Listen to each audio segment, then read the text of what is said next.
மீன்பிடி தடைக்காலம் முடிவடைய உள்ளதால் மீன்பிடிக்க கடலுக்கு செல்ல மீனவர்கள் தற்போது தயாராகி வருகிறார்கள். தூத்துக்குடி மாவட்ட விசைப்படகு மீனவர்கள் தற்போது மீன்பிடிக்க தயாராகி வருகிறார்கள். அது தொடர்பான அண்மை செய்திகளை பார்த்து வருகிறோம். இது தொடர்பான மேலும் விவரங்களை கொடுப்பதற்காக செய்தியாளர் முத்துமோகன் இணைப்பில் இருக்கிறார். அவரிடம் பேசலாம். வணக்கம் முத்துமோகன், இது தொடர்பான முழு விவரங்கள். வணக்கம் அம்ருத். மீன்களின் இனப்பெருக்கத்திற்காக விதிக்கப்பட்டிருந்த 61 நாள் மீன்பிடி தடைக்காலம் இன்றுடன் நிறைவு அடைவதை தொடர்ந்து தூத்துக்குடி உள்ளிட்ட கடலோர மாவட்டங்களிலிருந்து இன்று நள்ளிரவு முதல் மீன்பிடிக்க விசைப்படகு மீனவர்கள் தயாராகி வருகின்றனர்.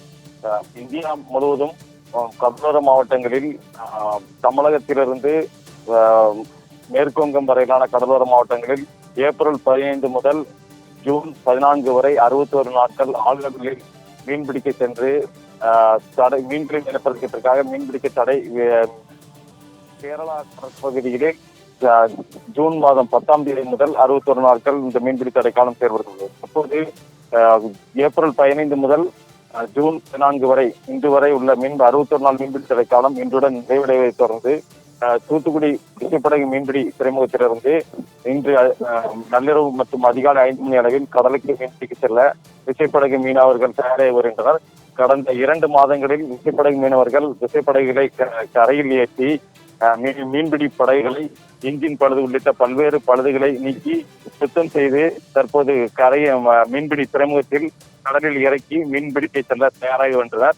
மேலும் மீன்பிடிக்க தேவையான உபகரணங்கள் மற்றும் பல்வேறு பொருட்களை படகில் ஏற்றி தயாராகி வருகின்றனர்.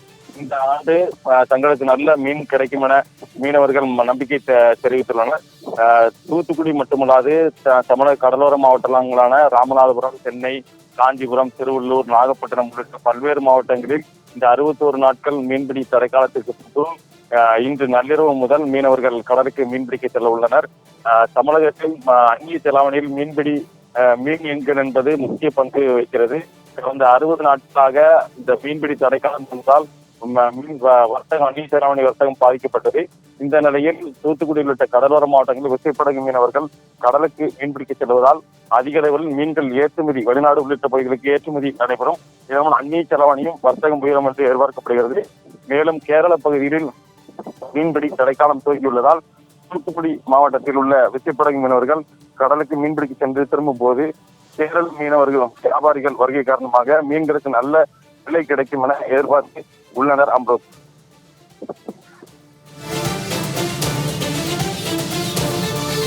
விவரங்களை வழங்கியமைக்கு நன்றி முத்துமோகன்.